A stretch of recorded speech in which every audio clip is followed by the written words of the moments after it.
You done now? Hi, everybody. This is Bob Gale, co-creator of Back to the Future, and you're listening to Brad Gilmore. Doc! Okay, relax, Doc. It's me. It's Marty. No, it can't be. Just sent you back to the future. Yeah. Oh, I know you did send me back to the future, but I'm back. I'm back from the future. Great Scott. Wait a minute, Doc. Are you telling me that you built a time machine? Out of a DeLorean? The way I see it, if you're gonna build a time machine into a car, why not do it with some style? Whoa, this is heavy. Hello, everybody, and welcome to Back to the Future, the podcast, the only podcast looking back in time with the greatest film trilogy of all time, Back to the Future. I'm your friend in time, Brad Gilmore. We have an incredible edition of the show today. Going to talk about one of the topics that I've strayed away from. I mean, that's not the right word, but I just haven't covered up to this point in Back to the Future world, and that is the Back to the Future musical. And joining me on the show today to talk about the musical are, of course, Angela, Tony, and Daz. They are the admins for the Back to the Future, the musical fans social media pages, most predominantly on Facebook. You can also find them on Twitter, Instagram. And we're going to talk about their podcast, Back to the Future, the musical fans podcast, where they have some incredible interviews, including with Bob Gale, Alan Silvestri, amongst others. We're going to talk to them about their love for the films, of course, the musical, some of the trepidations that people might have about the musical, some of the misconceptions that they might have about it, their experience being there for opening night back in 2020. They were there for opening night on March the 11th, 2020. There at the, was it at the Abbey? There in the UK, because those of you who don't know, of course, the Back to the Future, the musical, starts off in the United Kingdom. It was recently announced that it's coming stateside in 2023, something that I'm very excited about. I'm a big musical fan. I'm a big Broadway fan. My wife and I just went and saw Pamela Anderson in Chicago a couple of weeks ago. So definitely excited for that. But we talk about it all. We talk about their experience, what happened when it shut down, and really, they were responsible partially for keeping the musical alive and well as it was on hiatus during COVID. And we talk about all of that. And we also, of course, get into their backgrounds with Back to the Future, where they first saw it. Favorite movie, their order. Here's a little spoiler for you. There's 4 of us on this podcast, and each of us had a different order of our favorite Back to the Future films. It sounds impossible. It sounds improbable.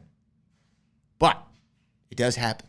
So I'll leave you a little bit in suspense. Make sure you go check out my book, Back from the Future, a celebration of the greatest time travel story ever told. If you are a Back to the Future fan, if this is your first time listening, this is season 9 of the show. Check out all the previous seasons I have with interviews with some of the most incredible Back to the Future fans, crew members and cast members, and experts alike. You can make sure you go over to Apple Podcasts or Spotify, wherever you're listening to this. If it's on Apple Podcasts, I really would like for you to leave a 5-star review-ski, if you will, and that way the show will be more popular amongst the algorithm, that pesky algorithm that we are always battling.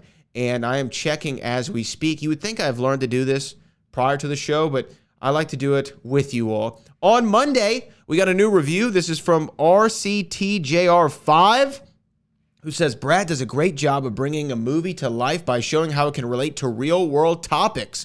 I've been able to share the movie and podcast with my children and recreate some of the same feelings I had as a kid for Back to the Future movies. Man, that's awesome to hear. RCTJR5. Really appreciate that, man. And I'm assuming I really appreciate that, man and or woman. I'm not sure. RCTJR5 isn't very descriptive. But nevertheless, thank you for your review. I do appreciate that. And if you leave a review, I could be reading it on the podcast and, of course, maybe sending you a book in the mail. So enjoy this episode of Back to the Future, the podcast, looking at the musical of Back to the Future with the admins of the Back to the Future, the musical social media pages. That's Twitter, Instagram, YouTube, Facebook, and a podcast.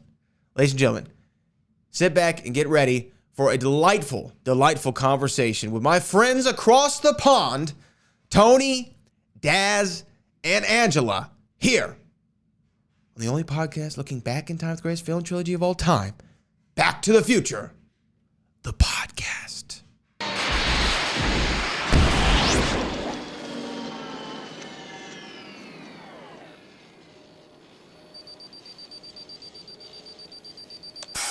And joining me now, some people I'm really excited to talk about. They are the admins for the Back to the Future, the musical fans pages that you can find all over social media, Facebook, Instagram, Twitter. They also have an accompanied podcast that you can find wherever podcasts are available. This is Tony, Angela, and Daz all joining us right now on the show. How are y'all doing, guys?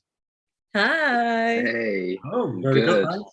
Now, here's the thing. I love how this came together. It came together really fast, and sometimes it's hard to coordinate schedules with one person, let alone 4 people. So thank y'all for taking the time. Y'all are all over there in the United Kingdom, which makes a lot of sense for the Back to the Future musical that we'll talk about. I want to kind of round robin, though, to start off. We'll start off with Angela.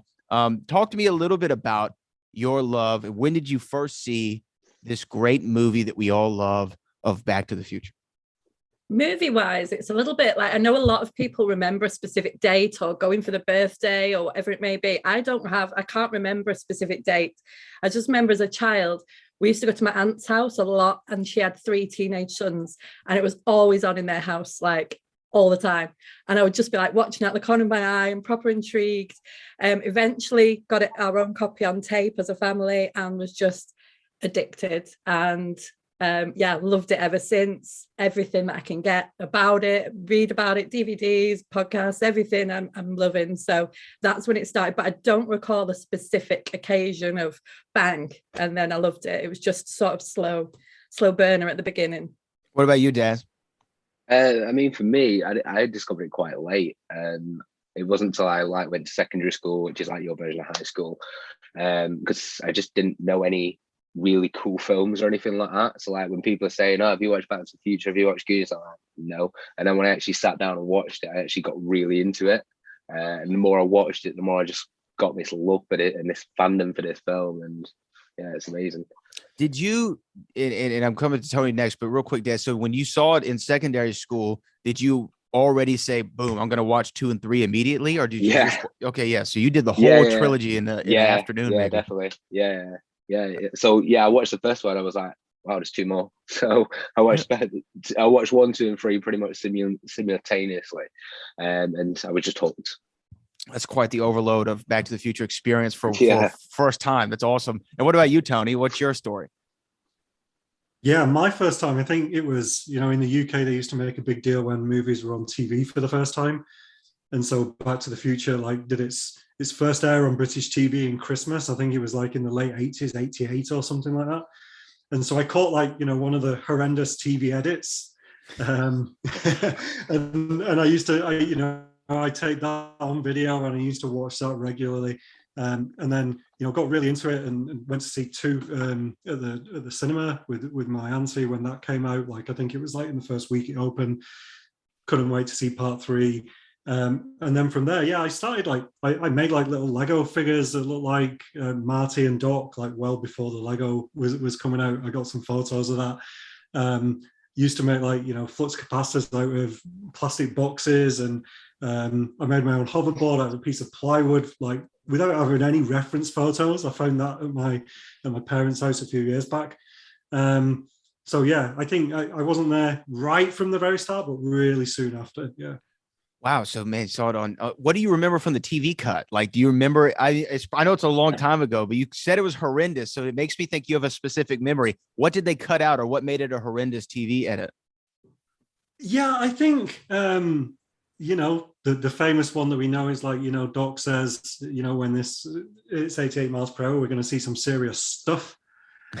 And then at the end, I think Marty says, "What do we turn into jerks or something?"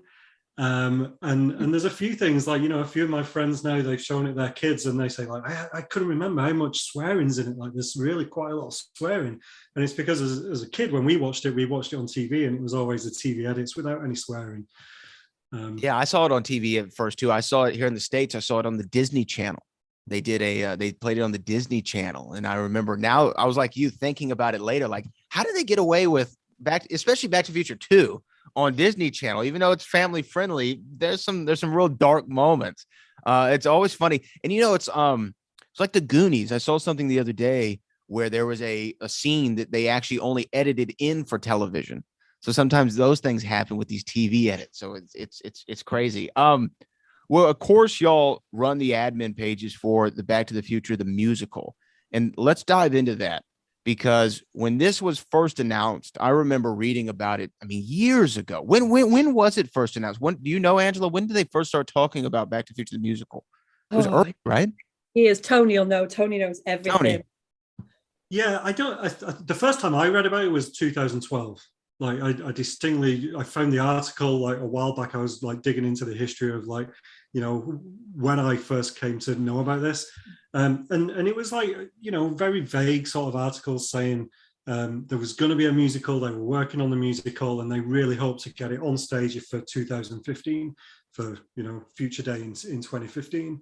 And so, yeah, the idea was kicking around.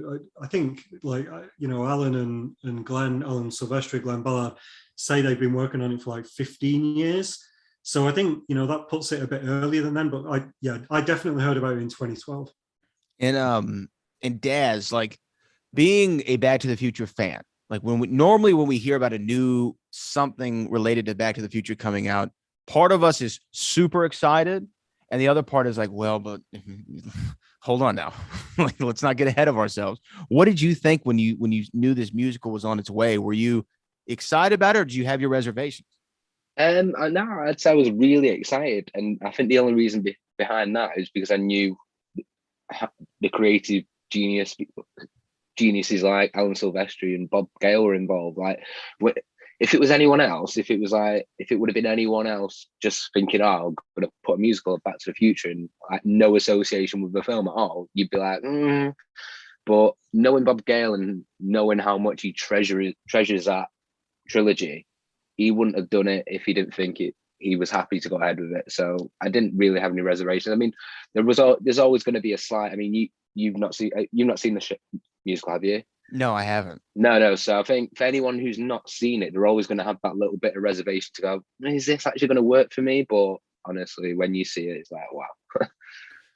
So Angela, this musical comes on your radar. And then, here's a crazy thing too. Not only did we hear about the musical, okay, it's finally going to come in 2020 or what have you, but it's starting in the UK. Normally, and I'm not as well versed in like musicals and theater, but a lot of the times like something might start in the US and then hopefully we can get it in the UK someday, which is kind of the opposite thing for y'all. When you saw that it was going to start in the UK, were you already like, okay, I got to figure out how I'm going to get involved with this. I got to figure out how to get tickets. I'm planning my life around this. Absolutely. I was in from the start. I was, like Daz said, I was a little bit trepidatious, given I was like, this could be awful or it could be amazing. And then again, knew Bob Gale, Robert Zemeckis were involved. So I was like, okay, I'm in. And I know that there was like a theatre card you can get in the UK that you can get priority access to tickets. And I didn't have one at the time, but they did say that when the musical was going to go on sale, it would be via priority sales to this ticket, this card. So I signed up for this card, and as soon as the early bird sort of tickets went on sale, I was in. I was booking. I was frantically out of the office at work trying to get tickets. I'm super lucky to land tickets for the opening night for Manchester. I was front row centre, which was amazing. I was blown away. I guess, like I say, reservations about it, kind of like what y'all were alluding to, only for the musical aspect.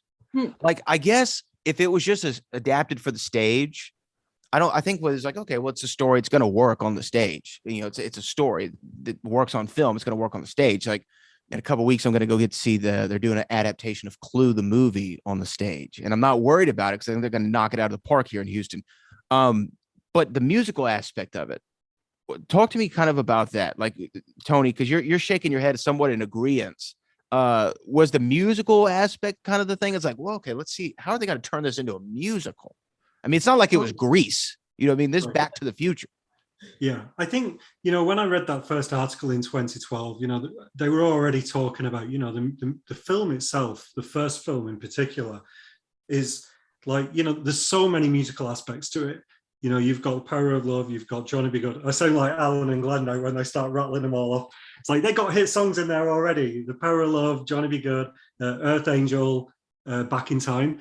And, Marty is a musician and he plays a guitar. So, when you're starting with that, when I first read that article, I thought, oh, okay, they're listing off these hit songs. They're going to make it what's called like a jukebox musical, where they're going to pick existing songs from the 80s, from the 50s. They're going to like find a story in those songs and make the story match. And that's what I had reservations about, because, those movies, those musicals that are like jukebox musicals kind of make me cringe a little bit, because it's cover versions, right? So you always hear a cover version of a song that you already know that you might like, and it ends up being quite cringeworthy. And so then when I found out that actually Alan was working with Glenn Ballard, like a fantastic songwriter, to create new original songs for the musical, I was pretty excited, more excited than the thought of a jukebox musical. But I think I did a lot of drama at school. I performed in my school musicals. And so I'm very open-minded to musicals. I've been to see quite a few musicals. So, I wasn't scared off by it, but I know there's a lot of people out there that had like apprehensions about going. They would even say they do not like musicals, but they love Back to the Future. So they would go and watch it and they would come away and their minds would be blown.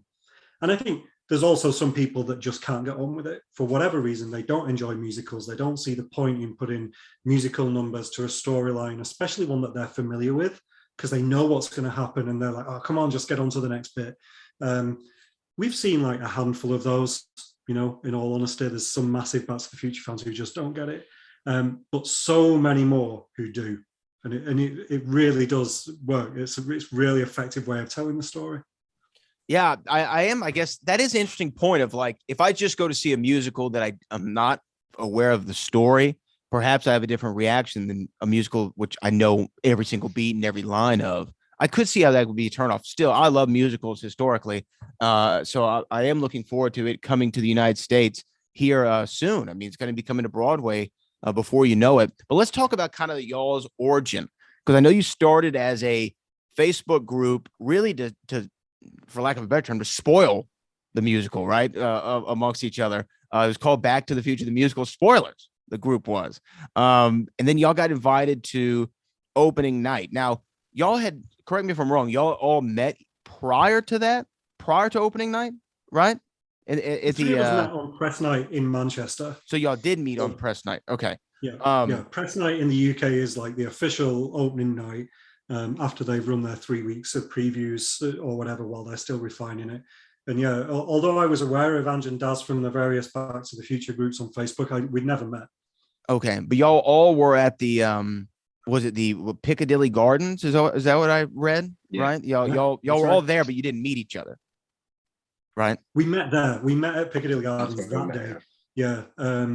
They had a replica DeLorean time machine there. They were drumming up a little bit of, excitement, ready for the opening night. Bob Gale had come down. A couple of cast members had come down. Alan Silvestri came down. They did a couple of like TV spots and radio interviews. And then we all went and watched the show that night. What cast members were there? Do y'all remember? Cedric O'Neill was there, who plays Goldie Wilson and Marvin Barry. Oh, okay, awesome. So cast members of the musical. Yes. Yeah. Okay, I thought you meant of the of the movie. So y'all meet there. Now, press night, is it just for media or was it for invitees only? Like, how does that go? I'm not familiar with press night.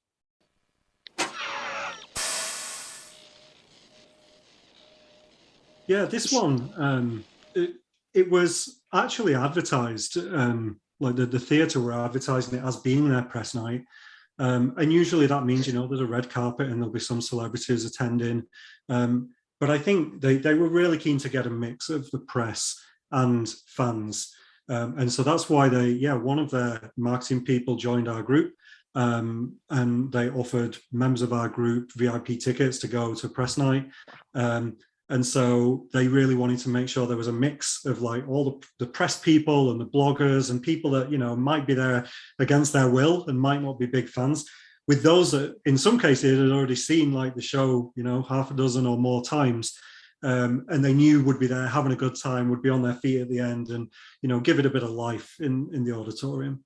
And Angela, what do you remember about that press night? So this is March the 11th, after their weeks of previews. This was going to be the kickoff of their 12-week run in Manchester. What do you remember about press night? It was just electric the whole day, because like we said, there'd been the pre-event at Piccadilly Gardens and there was loads of fans there. There was loads of hubbub. And by having Bob there and Alan there and a member of the cast, it was just building from that moment on. And then I remember me and my friend went to a bar near to the theatre and there was loads of fans in there and everyone was talking about it. Everyone had, you know, T-shirts on Back to the Future. Everyone could identify each other and go, oh, you're going to the show. And there was such a buzz that by the time we got to the theatre, it was really electric. And there was sort of railings that were all stood up against to watch all of the sort of creatives arrive and watch all the VIPs and celebrities arrive. So we're all pressed up against the barrier, watching everyone arrive and get photographed. And then going in again in sort of the foyer, everyone was just buzzing, electric. The queue for the merch stands were enormous. Everyone just trying to get as much as they possibly could. And then the show itself, it was absolutely incredible atmosphere. Everyone there for a joint purpose.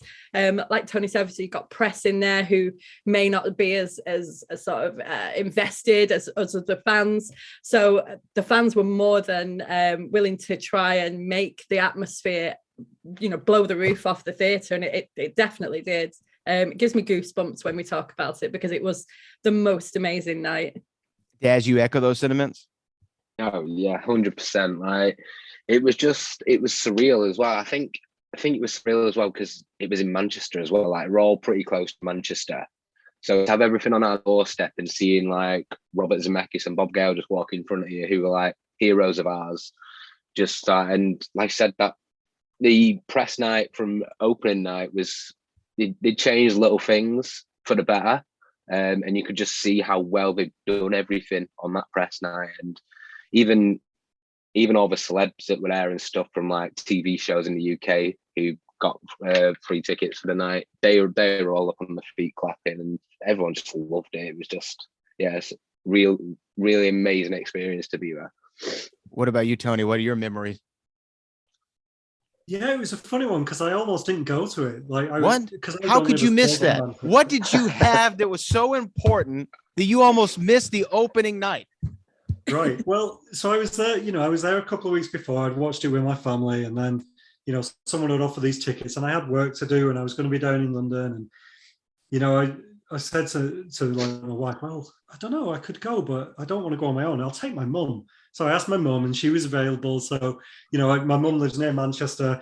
So she was like really thrilled because she got to see like the local weatherman in person and told him that he was her favorite. True. But she loves Back to the Future. She's watched it, when I've been growing up, and so it was a real night out for her, like a real treat. But I just remember, I think because like Robert Zemeckis doesn't make too many appearances in the UK, especially, and he was getting absolutely mobbed. He was so like good to sign. He was signing as many things as he could, really frantically. I managed to get my program signed off him.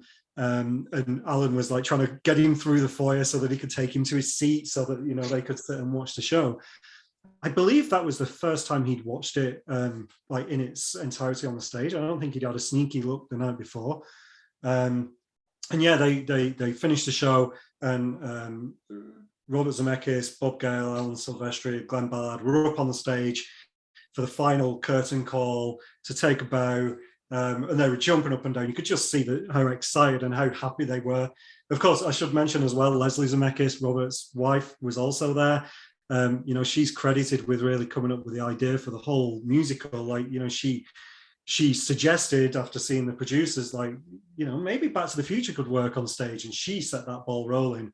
And she's been super supportive of us and our work, and we met her again in London the opening night in the West End when that came about in September. And she's always liking our posts and commenting, and she's very, very sweet with her support for the work we do. Yeah. Let me ask you, after seeing the show, does it give, like, for people who haven't seen it like myself, does it give you that same feel as seeing the movie? Is it a different feel? Is it a similar feel? What kind of, I'll go around. You can tell me if it's same, similar. Angela? For me, it's very much the same. It is just a throwback to when you did see it as when you were younger, and that feeling of pure nostalgia. And when they hit the key moments, I can't even struggle to put it into words, because when they hit those key points and they have it nailed, there's not even a part of it and you think, oh, they could do that better. They have every single bit nailed. And when it's those big moments and the score is there and everything's there, for me, you feel the same way as you did. And that's something Bob Gale has said to us before, and you'll probably have heard of it. He said it in a lot of interviews. He says people don't want another movie and they don't want a remake of it, but to have this musical is to give people that feeling that they had when they first saw the movie. And for me, it definitely does. Well, you brought up an interesting point that we should talk about. And Daz, I'm gonna come to you with this. She said that Bob Gale says fans don't want another movie. Do you, Daz, want another movie? Because I have a controversial take on this, but I want to hear what y'all have to say first. Do I want another movie? Absolutely not. Why not? Absolutely. Just because it's perfect the way it is. We see all these reruns or remakes of stuff like that, or they try to do films. I mean, don't get me wrong, they've just done Ghostbusters Afterlife, which was a good film. Don't get me wrong, it's a very good film. But there's loads of nostalgia in it, and it's a good film. Don't get me wrong. I think it's a great follow-on from the other two films. But for me, I just don't want to see another film because I think they've said it before. They don't want it to become a parody, and I think this musical is the perfect way to carry on that extra thing that fans are wanting. So okay, let me state my case, and Tony, you can tell me if you agree or disagree, because I am one of the few diehard Back to the Future fans that I'm not rooting for a sequel. I'm not rooting for a remake. I'm not saying I want it, but I wouldn't object to the idea if the idea was good, like Daz said with Ghostbusters Afterlife, because it's actually really interesting you bring that up, Daz, because after I saw Ghostbusters 2016, I think they call it Answer the Call here in the US. I did not like the movie. Not saying it had nothing to do with the cast. It had nothing to do with anything. It just didn't give me the same feel that Ghostbusters gave me prior. And then when I saw Afterlife, I was like, wow, they nailed it. Like they nailed a really fun story with new characters, legacy character. Like they gave you a little bit of everything. So I think that if they nail it, if they go out there and they do another Back to the Future movie, Tony, and it's really good, the four of us are excited because we have a brand new Back to the Future movie to watch and talk about and dissect for the next 30 years. If it's bad, well, we still have the 3 Back to the Future movies that we love and the musical. What do you think? Am I off base here?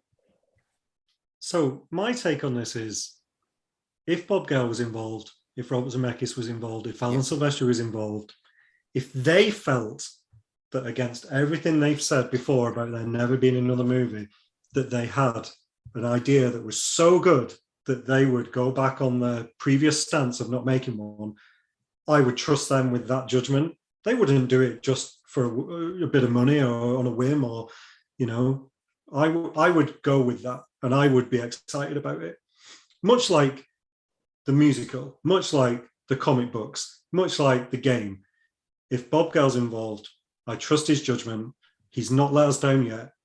You know, I think he's got a very good way of like knowing he's the biggest Back to the Future fan there is, right? And I think if he knows he's excited about it, then I would trust him.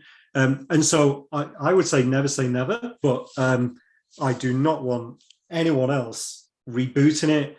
I don't want, you know, there's people that are like, I've got an idea, I'm going to pitch it to Bob Gale. It's like, put your script back in your pocket. No, do not do that. I would trust him. And I think, I think that's why people are a bit skeptical about this, because it's kind of like a remake. It's just the same story told in a slightly different way, like Ghostbusters Answer the Call was. And for some people, they get highly offended by having a cast of females playing Ghostbusters. Ridiculous. Some people get highly offended having music being sung to them to tell a story. And so there'll always be people that don't like it, even if Bob Gale's involved. But no, if Bob was on, I would do it. Angela, you agree? Oh, go. What are you gonna say, Dad? I was going to say there is probably one thing I could get involved in, and that is if, like Tony said, if Bob Gale, Zemeckis and stuff. But if it was more like a spin-off show, a bit like we've just seen with Cobra Kai. So like if it was like a Hill Valley High series or something like that, that'd be cool with all the like stuff in. But they'd have to be involved for me to get seriously invested. Yeah. You agree, Angela? Yeah, I've got to echo the points of Tony there. Like if Bob was involved, then I would go with it, because you're right, he's never let us down, and we do have a good relationship with Bob, and everything all the decisions he's made have done us fans good over all the years. So yeah, I would give it a try. Yeah, Bob Gale has never led us astray to this moment, which is what I agree with. Like, as long as the Bobs are there, I think we can make something happen, and I wouldn't be opposed to it. Opening night goes down on the 11th. This is, though, kind of right when, this 2020, this is right when pandemic is gearing up, right? I remember being on a flight on the 29th of February, coming from Atlanta back to Houston, and everybody was wiping stuff down. And we all started saying, man, maybe this thing is a little bit more serious than we thought it was. And was it just 5 days after the opening, Tony, that they had to call the show off? Yeah, they did 5 what they call like locked performances in total. So press night's the first one, then they did another 4. And yeah, they, like Bob will tell you, I think he was one, like, because they were over there, they were in Manchester at the time. They were like trying to reschedule their flights. They were trying to get back out of the country before like borders closed. I was apprehensive about taking my mum there because they were saying don't go to these big events if it's not necessary. So yeah, like we all knew the risk was there. But then, yeah, they announced it on the Monday. I think there's no shows on the Monday. And they said that there was government advice saying all theatres has to close. And so they put messages out across their social channels. And at first it said, we'll reopen as soon as we can and reschedule dates. And they very quickly changed the messaging to say, we're just closed until further notice, because I think they started to realize, actually, we have no idea how long this is going to go on for. And since they were actually going to do 12 weeks of performances in total, including the previews. And so they only had like another like 8 or 9 weeks to go. And of course, the later you open, that means the shorter the run is. And then you're knocking on the, other musicals that are like scheduled to go into the theatre. So it's not as easy as just saying, oh, we'll just postpone it, we'll knock it back a few weeks. And I think it was a good few weeks before they then had to announce that, actually, no, we can't go on. Like, we'll have to take all tickets off sale. We'll have to just give refunds and vouchers, and we just have to cancel it, and we don't know when we'll be back. I can't even imagine. You put all that work, years of prep, planning, and then weeks and months of practice and casting and getting the music right. You nail it on night 1, and then just a few days later, we're not even talking like a month later, and they had to close because no one was going to the show. They couldn't have people at the show. I'm sure y'all all had plans to probably see it again at some point. I mean, did y'all already have tickets? Did you already have tickets, Daz, for another appearance? Yeah, I think I had a couple more tickets for different shows. Yeah. Just such a heartbreaker.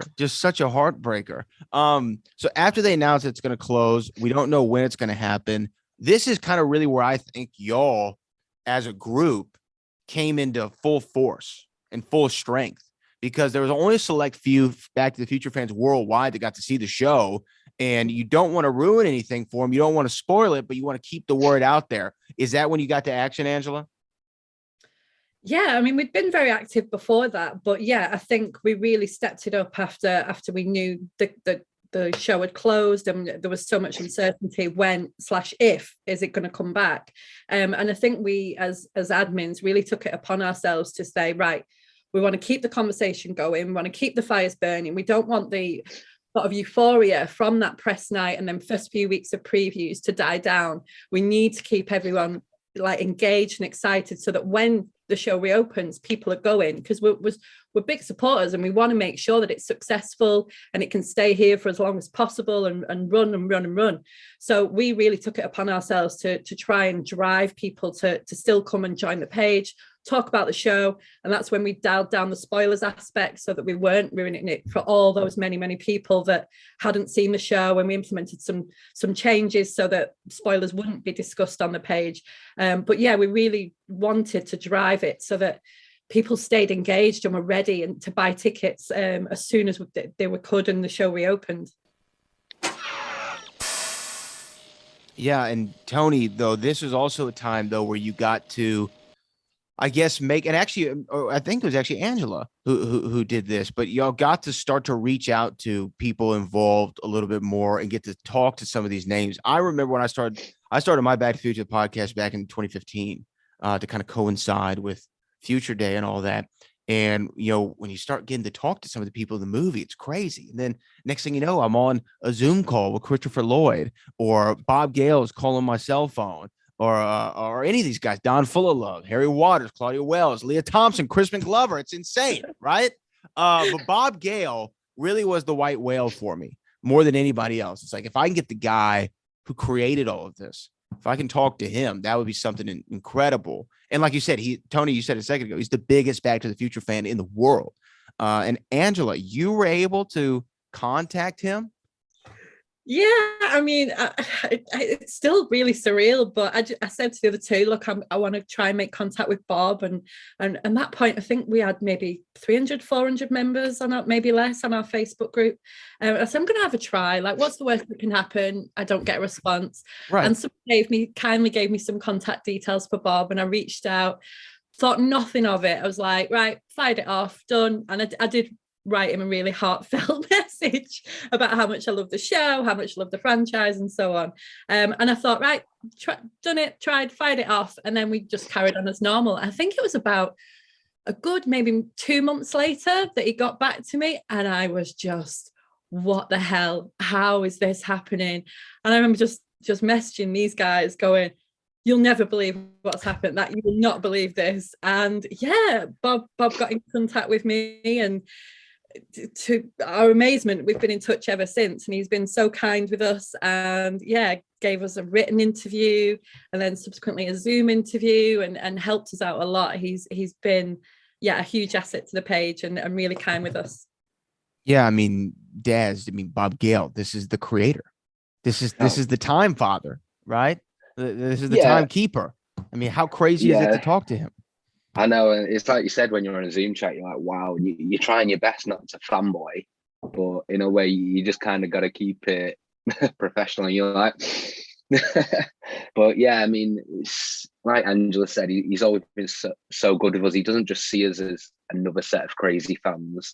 He sees us as people who promote this musical and get it out because like Angela said, we kept this buzz going about this show when it was closed for so long. It would have been so easy for people to just go, it's just another musical. But we kept driving that message out for people to go and see the show. We kept the support going for it.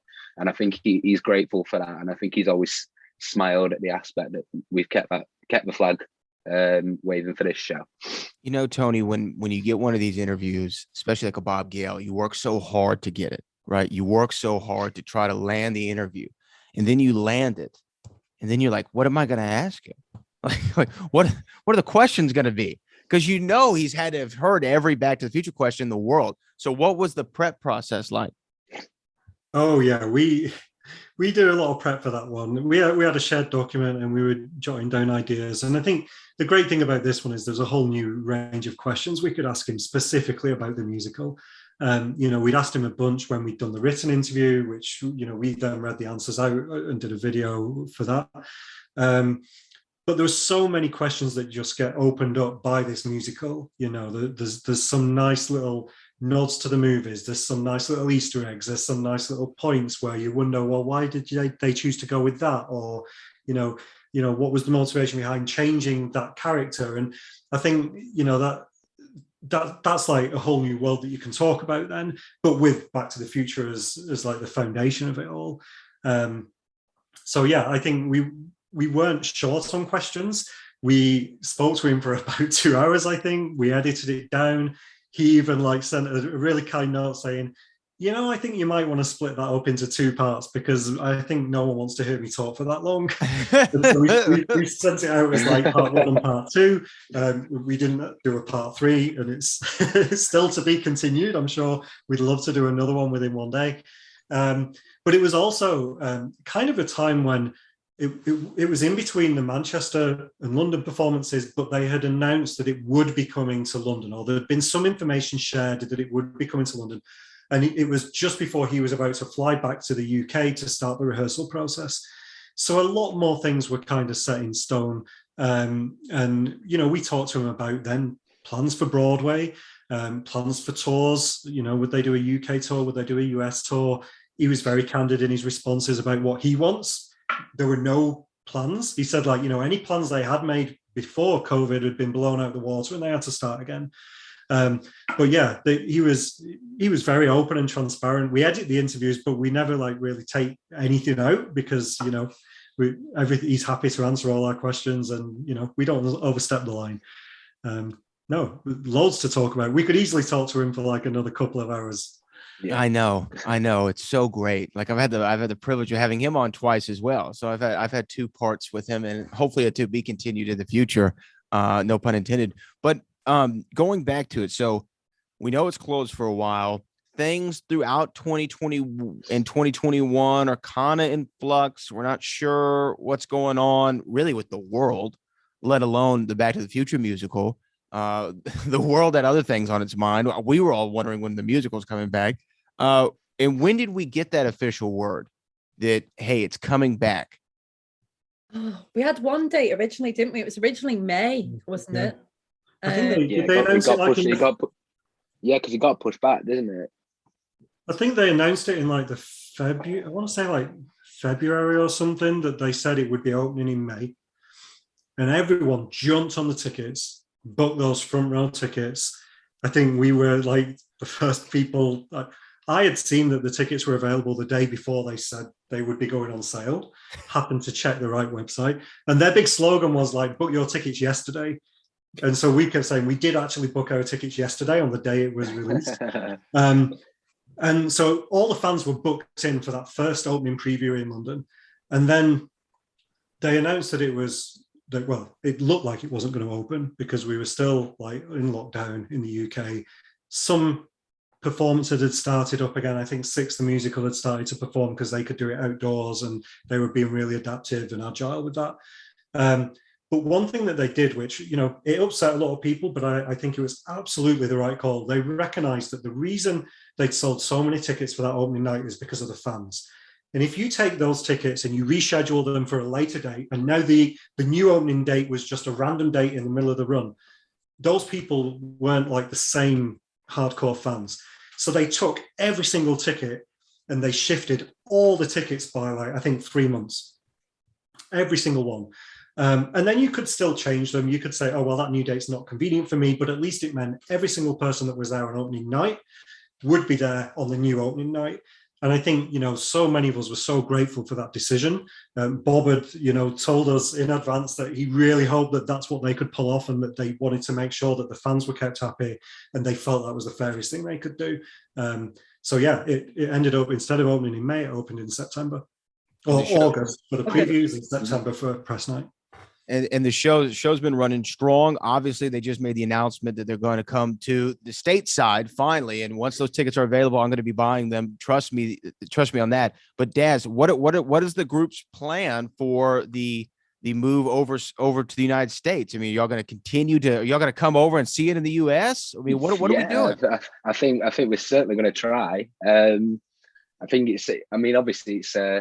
There's a big cost going down to London every now and again, but so to get to New York is going to be a cost. But it's one of them. We'd love to. I think we're all secretly going, are we going to plan a trip to New York? Are we going to take a couple hundred? We're going to hire a private jet to all go. But yeah, have Bob Gale pay for it. That's what we should do. Ask him that. I think we should start a crowdfunder. There you go. Got a good few months to get it going. Yeah, I mean, and are y'all going to continue to? Because let me ask you this: is the cast going to change when it comes over to New York, or is it going to stay the same? Or do we know? Yeah, sorry, go on. We assume so. Again, when we interviewed Bob, his idea, but it's a long time ago, quite a long time ago, was that it would be a whole new cast. There's always been a suspicion, like amongst the fans, that Roger Bart will go with the show. Who plays Doc Brown? Who plays Doc Brown. I suspect he will, but we've got no insight on it. We don't know, but that's just a feeling. But Bob did say it would be a whole new cast. Yeah. How do you feel about that? Go ahead, Tony. I really hope that they would still be running it in London at the same time. So when he spoke to us about Broadway, his vision was we'd have two companies running in two different locations, and maybe a tour would spring off and go around. It's yet to be seen. That the show in the UK is currently selling tickets up to February. They haven't announced a date for Broadway yet, but I think there's suspicions that it'll be around May or around the middle of the year. But I think that there's just nothing final been announced. The cast in the UK is going through some changes, like, coming August time, they'll have done their 12-month contracts in the UK. It's quite common for cast members to move between productions as their contracts are up, especially for some of the cast members that have kind of been involved with this for 6-7 years. They're probably ready for a change. If you've been in any job for that length of time doing workshops and things. So I think, that the cast is going to feel different in the West End. It wouldn't surprise me, a completely new cast on Broadway. But one thing that we see is that they've got some really strong understudies and swings in the UK cast. And so everyone is very anxious about, I want to see it with Roger Bart playing Doc. I want to see it with Ollie Dobson playing Marty, because they're the faces that are on the poster.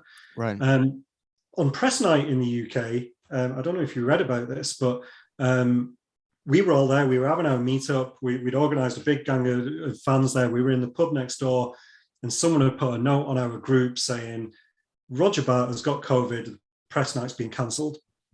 Turned out half of that story was true.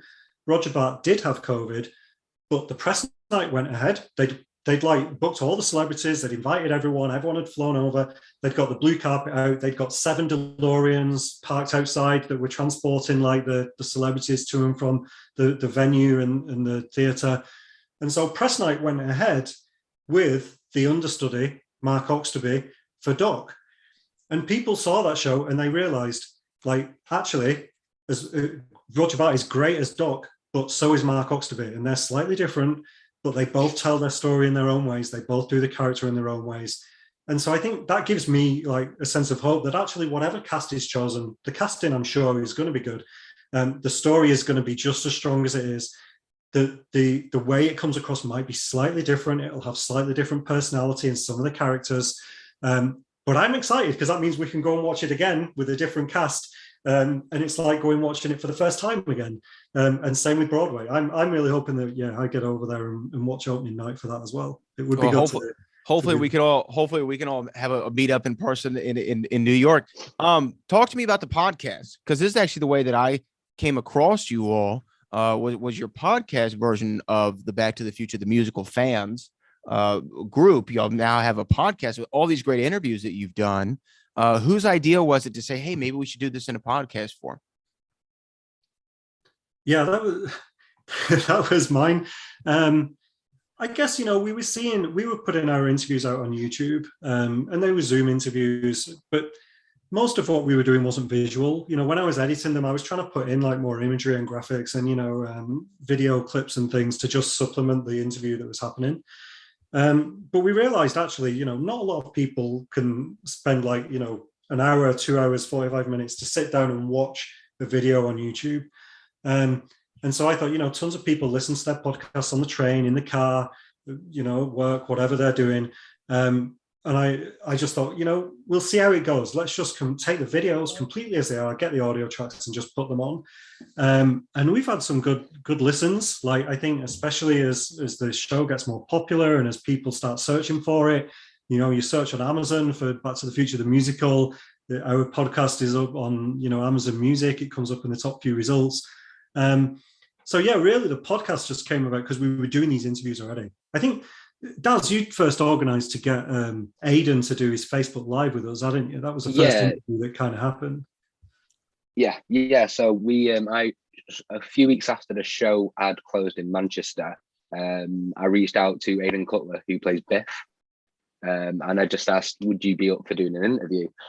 We were going to do like a sit-down interview kind of thing, but my wife was 9 months pregnant, and on the day we'd arranged to do the interview, I was in the hospital, so he just ended up turning around saying, yeah, I'll carry on doing the interview, I'll just go live on Facebook. So that started that, and then there was quite a lot of interest with that. Like, people were watching it, people got really involved with asking questions, and I thought, well, maybe we could try and get some more and keep going with like more cast members, see if we can get some creative involved and stuff like that. And we've had quite a few guests, which has been pretty amazing. Yeah, y'all have had some great guests. We talked about Bob Gale, of course, Aidan, who plays Biff Tannen. You had Alan Silvestri on, right? I mean, you had Alan Silvestri. That's been a white whale for me too. I mean, what did you think of that one, Angela? That was staggering. Yeah, we did Alan Silvestri and the lyricist Glenn Ballard in the same interview, and yeah, that was amazing because we really grilled them about everything to do with the cast album, the score they created, the songs they created together. And yeah, it was another of those mind blown moments because the three of us were just really nervous. And as I recall, we found out about that really last minute. If I'm being totally honest, hopefully it doesn't come across, but I think we found out the day before that we'd landed that. So we very hastily tried to put a lot of effort, just as much effort into trying to prep the interview, do our research, get ready for it.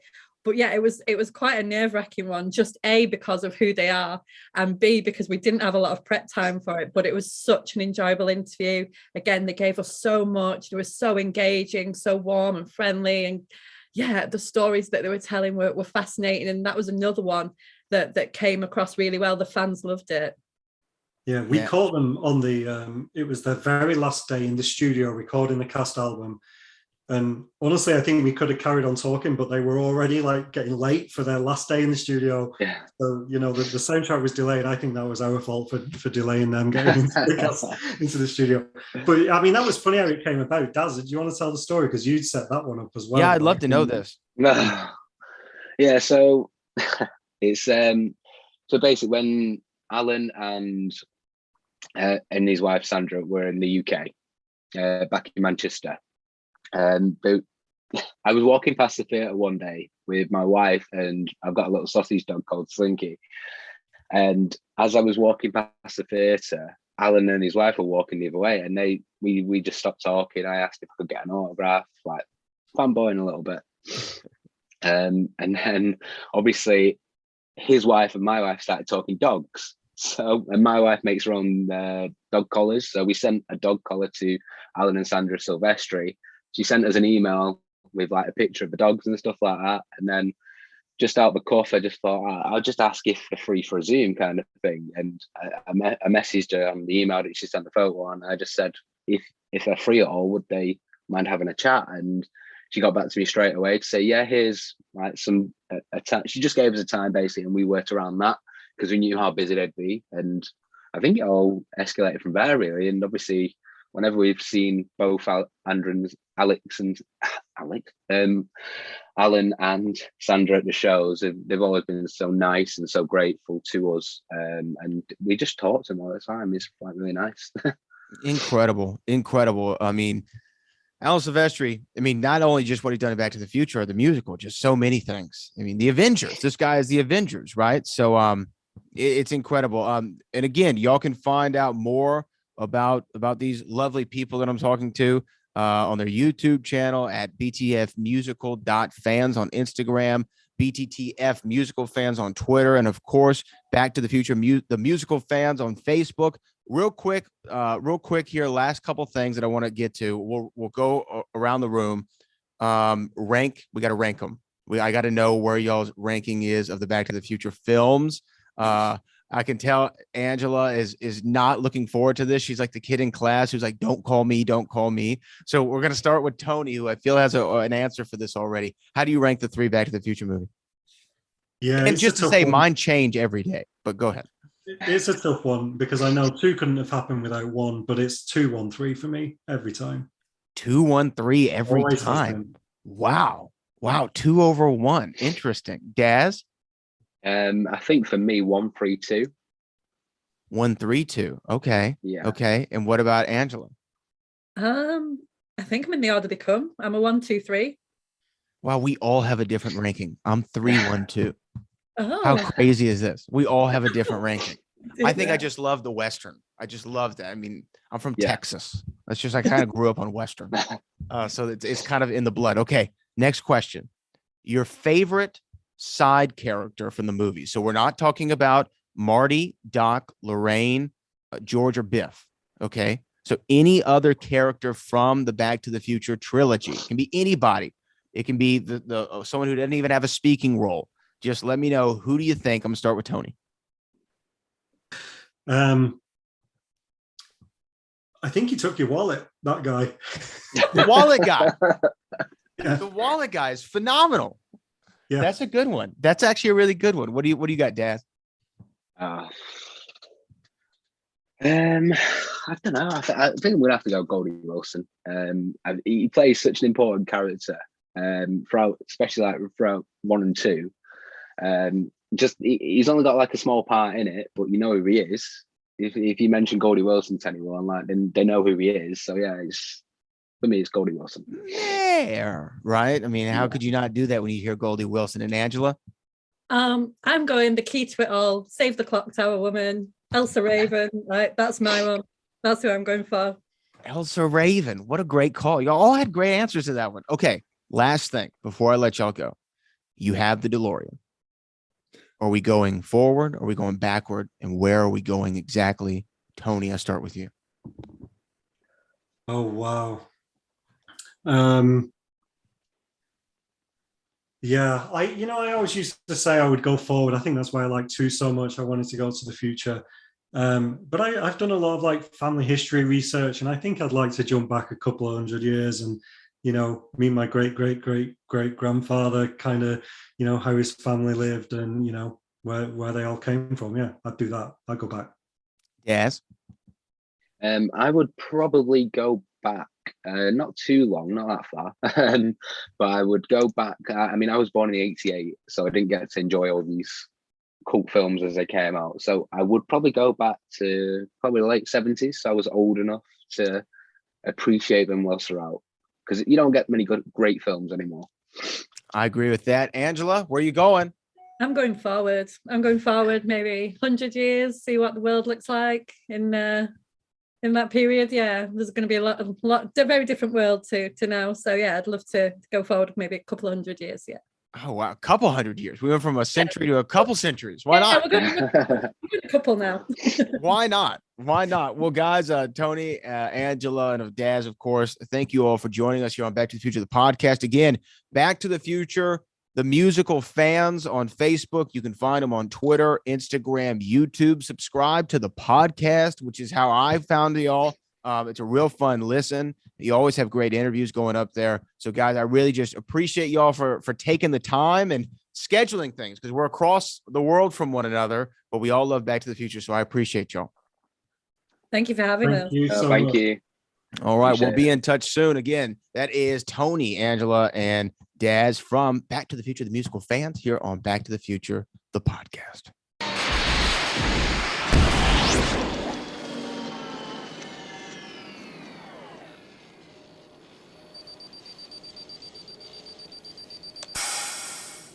And there you have it. Want to give a big shout out to Tony, Angela, and Daz for making some time for me. Again, it was incredible. Like, I literally found their podcast while trying to find reviews, seeing if I had any new reviews, and I typed in Back to the Future, the podcast on Apple Podcasts. They popped up, and next thing you know, literally days later, we're having a conversation. This rarely happens. For those of you who aren't in the podcast realm, who aren't in the podcast atmosphere, it rarely happens to where you can actually introduce yourself, coordinate and schedule and record a podcast all within a couple of days. So this was a real special one. So I do really appreciate them for being so expedient and just awesome people. awesome people with their time. So again, big shout out to Tony, Angela, and Daz. By the way, guys, Daz looks like my brother-in-law Gary. Like, it's kind of weird. And maybe it's just me, or maybe we're living in an alternate universe, parallel universes, space-time continuum stuff is what I'm talking about. But big shout out to them again. Make sure you support their fan pages and their podcast itself, Back to the Future, the Musical Fans. You can find it on all podcast platforms and on YouTube, where if you want to watch the interviews. But guys, we have more lock, stock, and ready to go for you in this season of season 9 of Back to the Future, the podcast. Make sure you rate, review, and subscribe to the show. And that way you will never miss an episode. And support our sponsors, support everything Back to the Future related. We're going to talk about some news and more, and a new time capsule coming up soon. So until next time, I am your friend in time, Brad Gilmore. This is Back to the Future, the podcast, the only podcast looking back in time, the greatest film trilogy of all time. We will see you in the future.